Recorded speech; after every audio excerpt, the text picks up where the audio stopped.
Steve Cohen joins us now, and Congressman, we know you've been very outspoken about the travel ban, and but we still heard the president just tweet recently, or saw him tweet, "See you in court," that this fight obviously is not over. Your thoughts? He's already in court.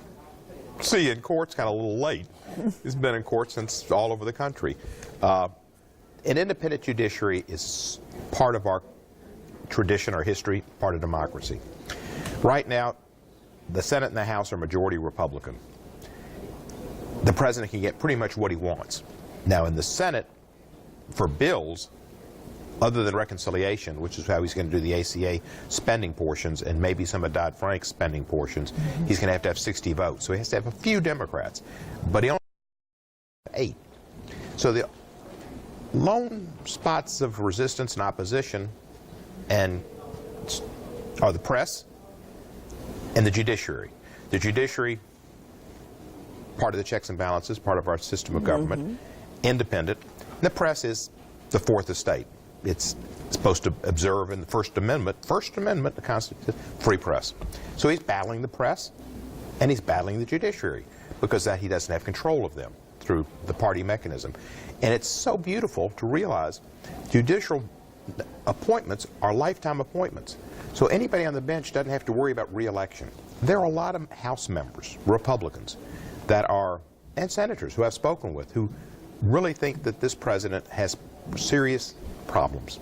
But they're afraid to say it out loud. They're afraid to say it out loud because they have to run for re-election, and they know that he will do, like he suggested to a sheriff the other day.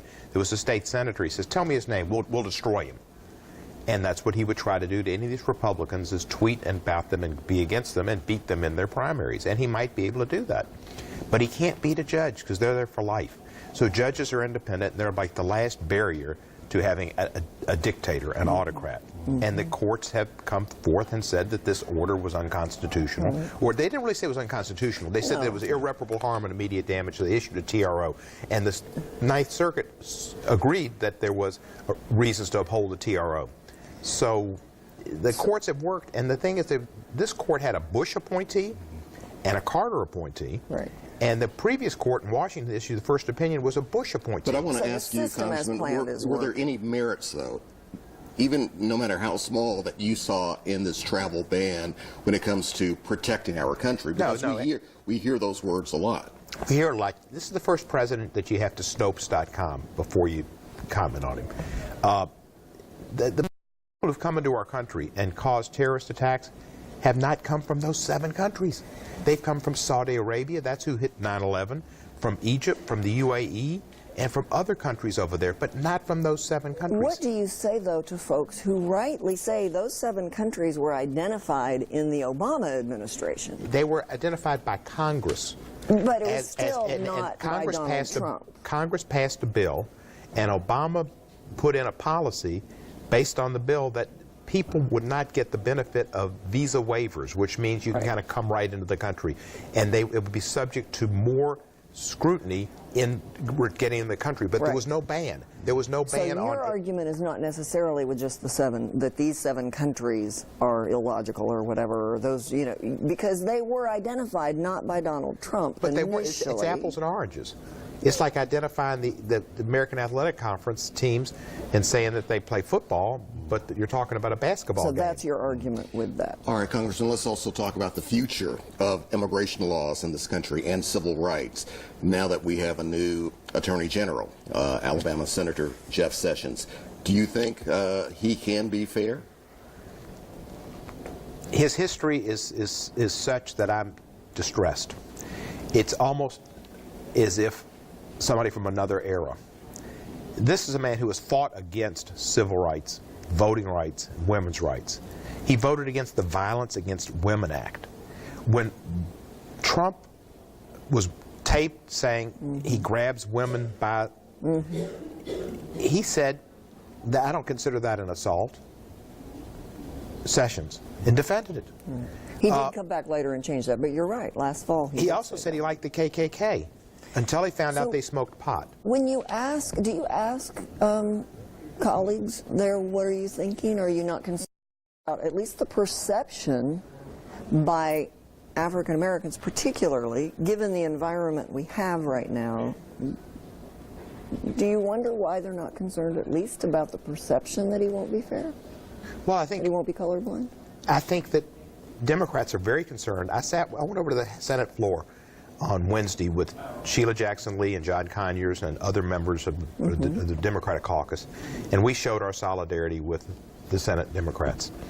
I mean, to sit next to John Conyers in a bench on the Senate floor, a man who had Rosa Parks in his office. What about the Republican colleagues, though? It's not surprising that the Democrats are concerned. What are they saying to you privately?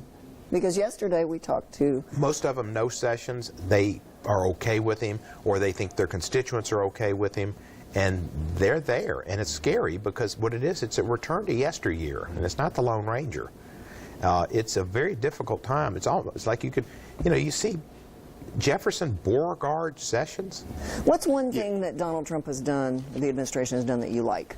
Can you name one thing that you agree with? I like quote-unquote Mad Dog Mattis as defense secretary, and I voted with a minority of Democrats to say you had to be only away from the Department of Defense 4 years, not 7, to get the position. I think he's a good appointment.